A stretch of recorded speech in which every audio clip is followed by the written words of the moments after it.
Hey guys, it's Frank. Welcome back to my channel. Today guys, I decided we're gonna do another reaction video, and it's gonna be similar to the video that I posted last week of the true cost of living in Toronto. And the reason why I'm doing this is what usually happens is after you upload a video on YouTube, you know, on that right hand side on YouTube, you're usually recommended videos that are similar to your interests. And that's exactly what happened. I posted my video and I stumbled upon this other video, also very similar, called What It Costs to Live in Toronto by Vice News. Now, the only thing about this video that I'm going to be reacting to is that it was posted back in 2017. So it's been like almost, oh gosh, basically 5 years ago. But it'll be interesting to see how prices have changed since back in 2017 comparison to now to 2022. So with that said guys, before we dive into this video, give this video a good old smash. And now, let's begin this video. Advice for anyone who wants to move to Toronto: understand you're gonna have to make a sacrifice.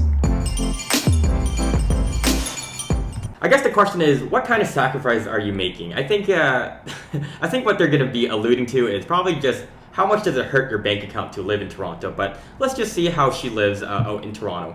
I'm a business owner of a fashion line.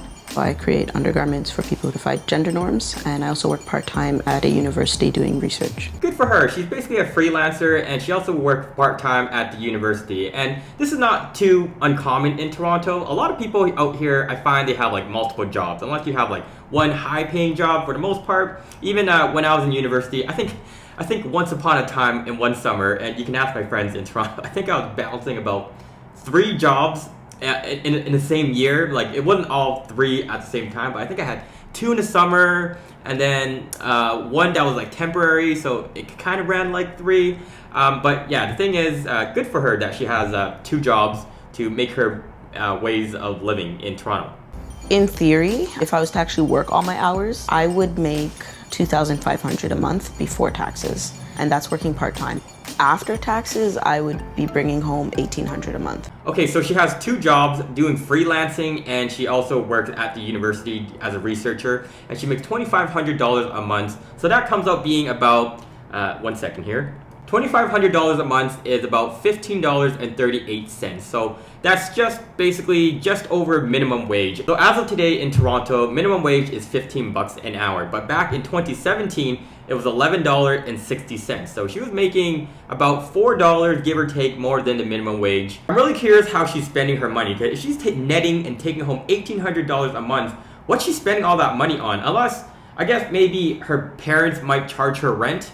I've wanted to move out a few times, but it's always so expensive.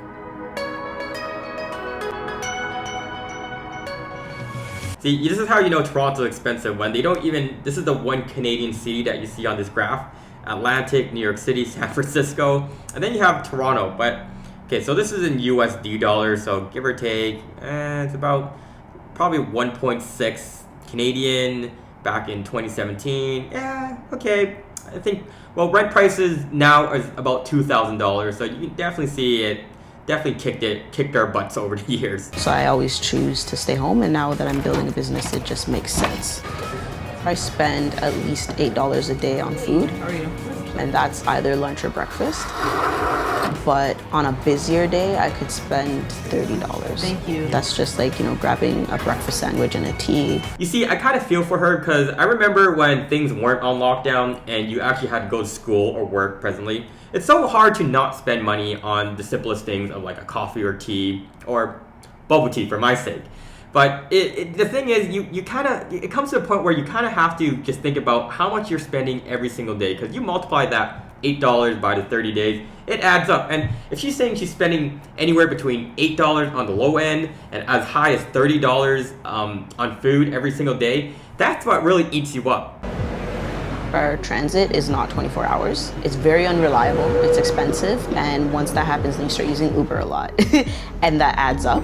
You know, anywhere between that 11 o'clock to like 4 a.m. in the morning, that's where creepy people come out. So I don't think you want to take transit around that time anyway. So she's saying that our public transit is a little bit on the more expensive at $156, and she's saying that's why she sometimes takes Uber, because it's not 24/7 and she'd rather take an Uber. But the thing about Uber is quite expensive itself. You're probably looking at around $10 to $15 on a one-way trip minimally, and so that's already $30 for a round trip.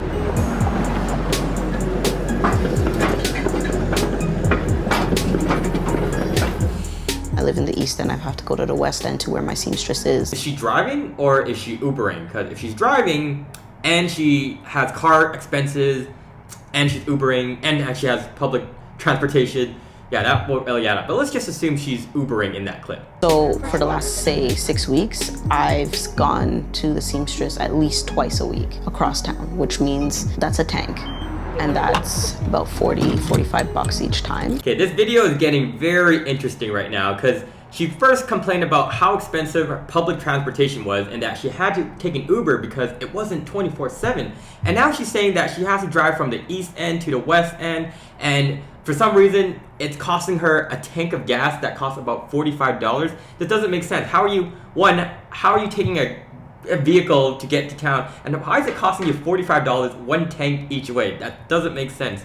So now I'm starting to see how her monthly expense is so high because now she has car payments and insurance before even paying for her own rent. About $45 each time. Gas, it kills me. That's funny. That's what I do when I try to round my dollar of gas to the nearest whole number. I'll be like, doop, doop, doop, doop. Anyways.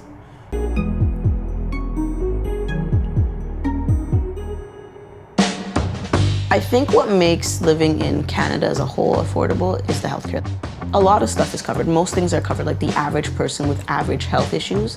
You don't really have to worry. What's not covered is your prescriptions. There's only been one time I've ever been to the hospital, and it was because I was playing basketball and someone elbowed my head. And I remember going to the hospital, the emergency place, and they decided to glue my head close together. And then, every time you're going to somewhere for a service, you just automatically assume like, all right, how much is this going to cost me? But then all you have to do in Canada is just you reach for your wallet and you take your health card and you go like, yeah, that's me.